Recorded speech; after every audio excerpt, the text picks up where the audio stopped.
ശാന്തി. ഞാൻ ആത്മാവാണെന്ന പാഠം ഉറപ്പാക്കുന്നു.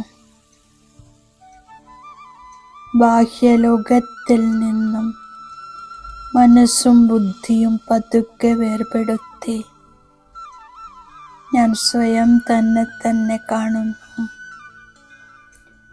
ഞാൻ ഈ ശരീരത്തെ നടത്തിക്കുന്ന ചൈതന്യ ശക്തിയാണ്. ഞാനൊരാത്മാവാണ്. ഞാൻ ആത്മാ. കണ്ണുകളിലൂടെ കാണുന്നു, കാതുകളിലൂടെ കേൾക്കുന്നു, ശരീരത്തെ നടത്തിക്കുന്നു. ഞാൻ എൻ്റെ കർമ്മങ്ങളെ നിരീക്ഷിക്കുന്നു.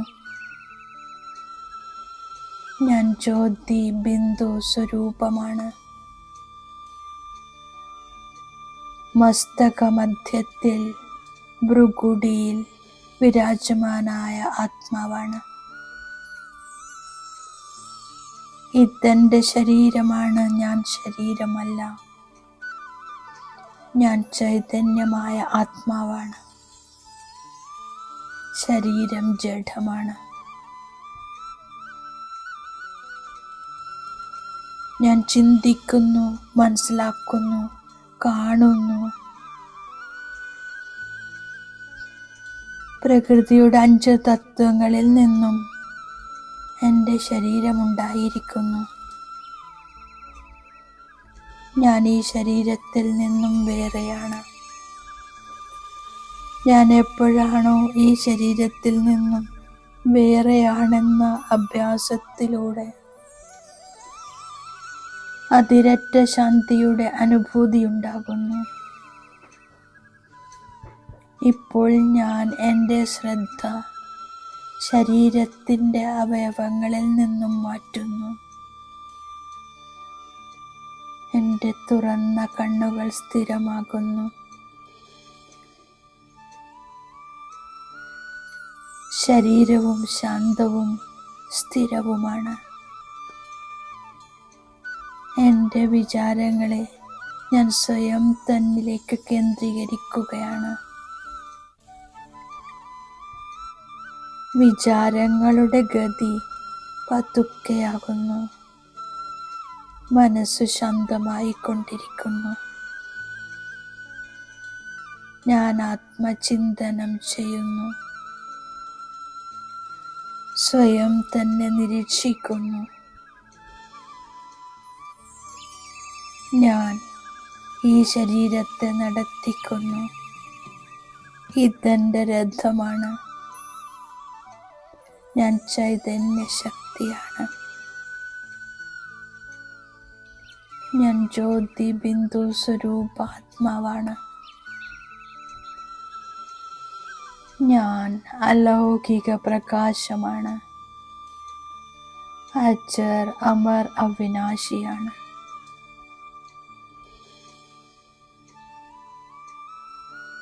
കർമ്മം ചെയ്യുന്ന ഞാൻ വിചാരം ചെയ്യുന്നു. ഞാൻ ചൈതന്യ ആത്മാവാണ്. ശരീരത്തിലൂടെ കർമ്മം ചെയ്യുന്നു.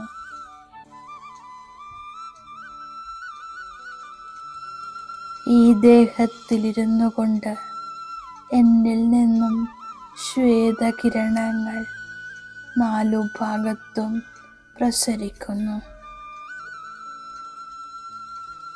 എന്നിൽ അലൗകിക ശക്തി നിറഞ്ഞിരിക്കുന്നു. എൻ്റെ സത്യമായ സുഖത്തെ അറിഞ്ഞ് അതീന്ദ്രിയ സുഖത്തിൻ്റെ അനുഭൂതി ചെയ്യുന്നു. ഞാൻ ആത്മാ ജ്യോതിർമയമാണ്. ഞാൻ ശാശ്വതമാണ്. പവിത്രതയുടെ ആധാരത്തിൽ ഞാൻ യാചകനിൽ നിന്നും രാജകുമാരനായി മാറുന്നു. പവിത്രമായ ലോകത്തിൻ്റെ രാജ്യപദവി ലഭിക്കുന്നു. ഞാൻ ശരീരമല്ല, ആത്മാവാണെന്ന പാഠം ഉറപ്പാക്കുന്നു, പഠിക്കുന്നു. ആത്മാഭിമാനിയായി മനുഷ്യനിൽ നിന്നും ദേവത, നരനിൽ നിന്നും നാരായണനായി മാറുന്നു. ഈ സമയം മനുഷ്യരെല്ലാം പതിതവും ദേഹാഭിമാനികളുമാണ്, പൂജാരിയുമാണ്. അതുകൊണ്ട് പതിത പാവനനായ ബാബയെ വിളിച്ചുകൊണ്ടിരിക്കുന്നു. ആകാശസിംഹാസനം ഉപേക്ഷിച്ചു വന്നാലും എന്ന്.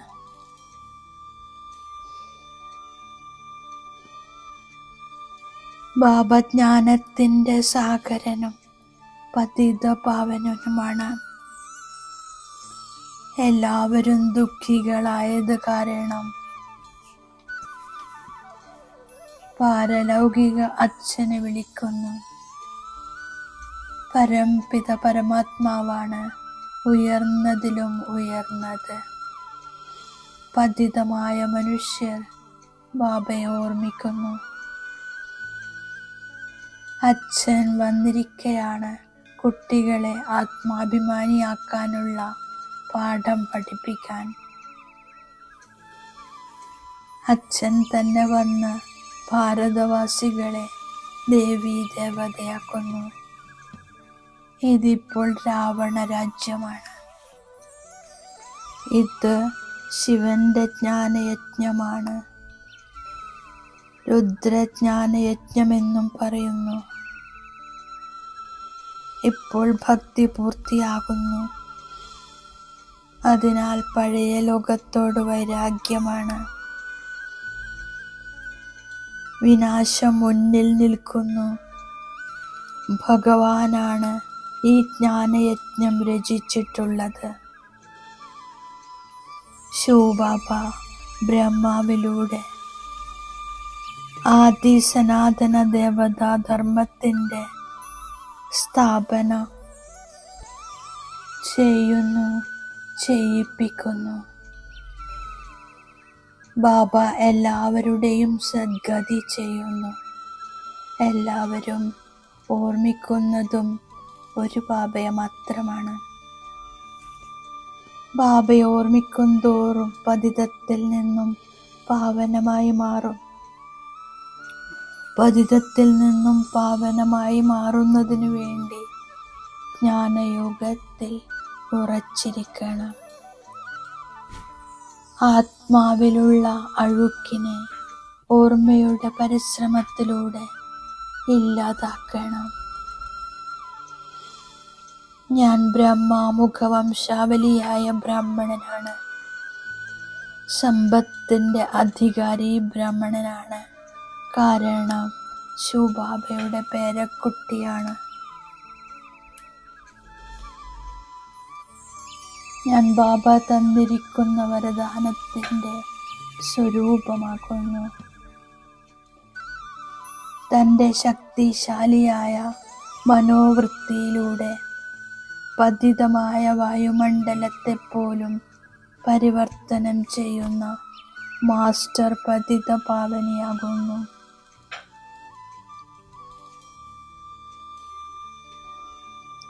ശക്തിശാലിയായ മനോവൃത്തിയിലൂടെ എങ്ങനെയുള്ള വായുമണ്ഡലത്തെയും പരിവർത്തനപ്പെടുത്താനാകും.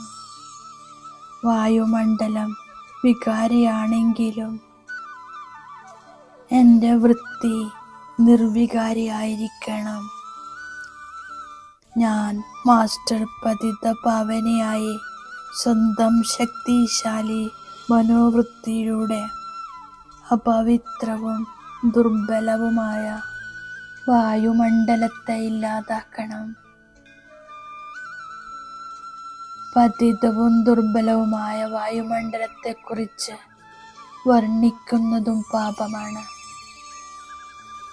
ഈ ഭൂമിയിൽ പരമാത്മ പരിചയത്തെക്കുറിച്ചുള്ള വിത്ത് പാകുക. അപ്പോൾ പ്രത്യക്ഷതയുണ്ടാകും. ഓം ശാന്തി.